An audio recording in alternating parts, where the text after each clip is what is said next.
আজকে আমি আপনাদের সাথে শেয়ার করব রুই মাছের কাবাব বানানোর রেসিপি।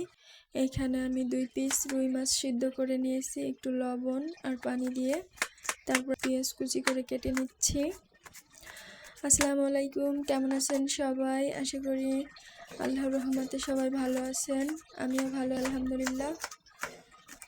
এই রুই মাছের কাবাবটা এত বেশি মজার তা বলার মতো না, আপনারা অবশ্যই বানিয়ে খাবেন। এটা বানিয়ে না খেলে বুঝতে পারবেন না এটার টেস্টটা কী পরিমাণ, অনেক বেশি টেস্ট, তা বলার না, অনেক বেশি সুস্বাদু একটা খাবার।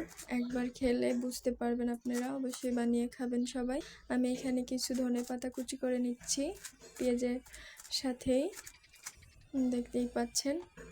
আমার হাজব্যান্ড সচরাচর সব খাবার পছন্দ করে না, কিন্তু আমি এই রেসিপিটা তৈরি করার পরে ও খুব পছন্দ করছে।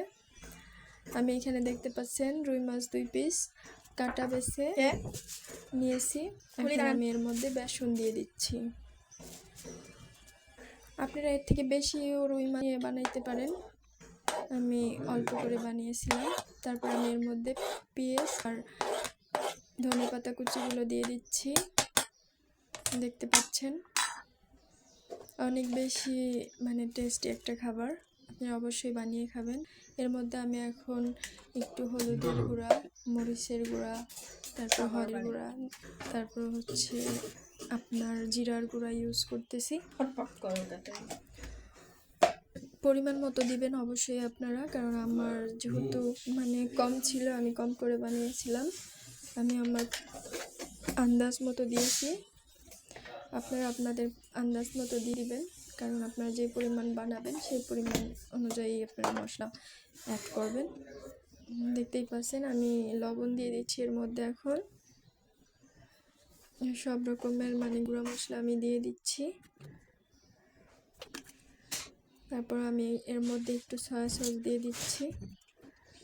এখন আমি একটা ডিম এর মধ্যে দিয়ে দিচ্ছি ভেঙে। এখন আমি হাতের সাহায্যে এটা সুন্দর করে মাখিয়ে নিব।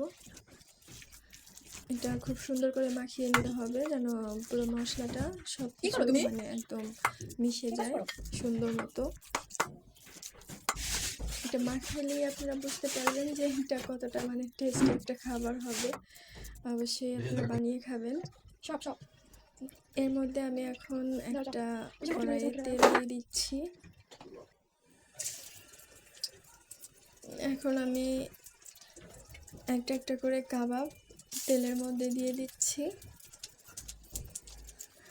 আমি জানি না আমার কাবাবের শেপ হয়েছে কি না, আপনারা এর থেকে ভালো শেপ দিয়ে বানাইতে পারবেন, সমস্যা নেই। দেখতে পাচ্ছেন আমি এর মধ্যে দিয়ে দিচ্ছি এখন কাবাবগুলো। এখন আমি উল্টিয়ে দিচ্ছি আমার এপিট ওপিট করে। কাবাবগুলো দেখেন এপিট ওপিট প্রায় হয়ে যাচ্ছে। অনেক বেশি টেস্টি ছিল খাবারটা, আপনারা না খেলে বানিয়ে অবশ্যই বুঝতে পারবেন না, বলে বোঝানো আমার পক্ষে মনে হয় না সম্ভব, কারণ অনেক বেশি খাবারটা টেস্টি ছিল। আপনারা অবশ্যই বানিয়ে খাবেন, বানিয়ে খেলেই বুঝতে পারবেন যে কত বেশি টেস্টি ছিল। আমি এভাবে সবগুলো কাবাব এখন ভেজে নিচ্ছি।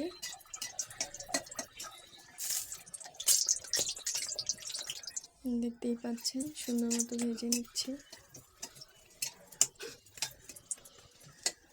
আপনারা অবশ্যই বানিয়ে খাবেন। এই খাবারটা কোনো একজন মেহমানকে আপনি ঝটপট বানিয়ে দিতে পারবেন, যে কোনো একজন মেহমানকে। অবশ্যই অনেক বেশি টেস্টি একটা খাবার,